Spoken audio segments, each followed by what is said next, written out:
আর এই মুহূর্তে নজর রাখবো যে খবরের দিকে। স্বাস্থ্য দপ্তরে এবার রিপোর্ট জমা 28টি মেডিকেল কলেজের তাদের রিপোর্ট জমা আমরা দেখেছি। যেমনটা জানতে পারছি যে এই যে সিসিটিভি সংক্রান্ত বিভিন্ন যে বিষয়, সিসিটিভি, রেস্টরুম, গার্ড নিয়ে রিপোর্ট নবান্নে রিপোর্ট পাঠালো স্বাস্থ্য দপ্তর। আরজি কর কাণ্ডের পরবর্তীতেই দেখা যাচ্ছে যে সিদ্ধান্ত। আমরা কথা বলবো, বিশেষ প্রতিনিধি দীপ্তিমান ভট্টাচার্য রয়েছেন ফোন লাইনে। দীপ্তিমান, কি জানা যাচ্ছে বিষয়? দেখো, ইতিমধ্যেই কিন্তু আরজি কর ঘটনার জেরে কিন্তু বেশ রিপোর্ট চাওয়া হয়েছিল রাজ্যের যতগুলো মেডিকেল কলেজ রয়েছে সেখান থেকে, এবং সেই রিপোর্ট কিন্তু এসে জমা পড়েছে।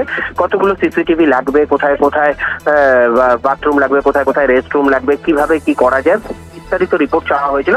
সব মেডিকেল কলেজ থেকে রিপোর্ট এসেছে, কিন্তু আরজি কর থেকে এখনো পর্যন্ত আসেনি। তার কারণ হচ্ছে আরজি কর এই কদিনের মধ্যে বেশ কয়েকজন প্রিন্সিপাল বদল হয়েছে। সুতরাং এই রিপোর্টও কিন্তু বলা হয়েছে আগামী 2 থেকে 3 দিনের মধ্যে দিয়ে দেওয়ার জন্য।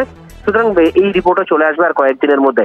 মোট যেটা জানা যাচ্ছে এখনো পর্যন্ত কিন্তু যে কটা মেডিকেল কলেজ রয়েছে প্রায় 28টা মতন, সেখানে কিন্তু 7,000-এর ওপর সিসিটিভি ক্যামেরা লাগবে।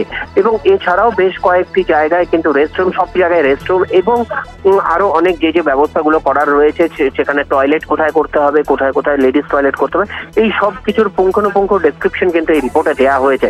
মূলত প্রথমে যেটা জোর দেওয়া হচ্ছে সেটা হলো 7,000 যে সিসিটিভি ক্যামেরা লাগানো হবে তার উপরে, এবং তার পাশাপাশি কিন্তু রেস্টরুম এবং মেয়েদের টয়লেট, এইগুলো ওয়াশরুম, এইগুলোরও কিন্তু ব্যবস্থা আগে করা হচ্ছে।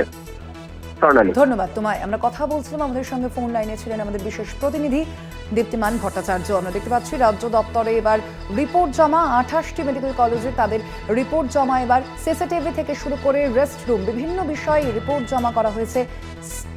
রিপোর্ট জমা স্বাস্থ্য দপ্তরে।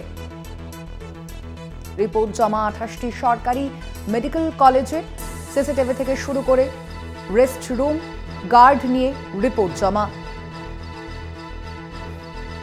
স্বাস্থ্য দপ্তরের রিপোর্ট জমা সরকারি মেডিকেল কলেজগুলির।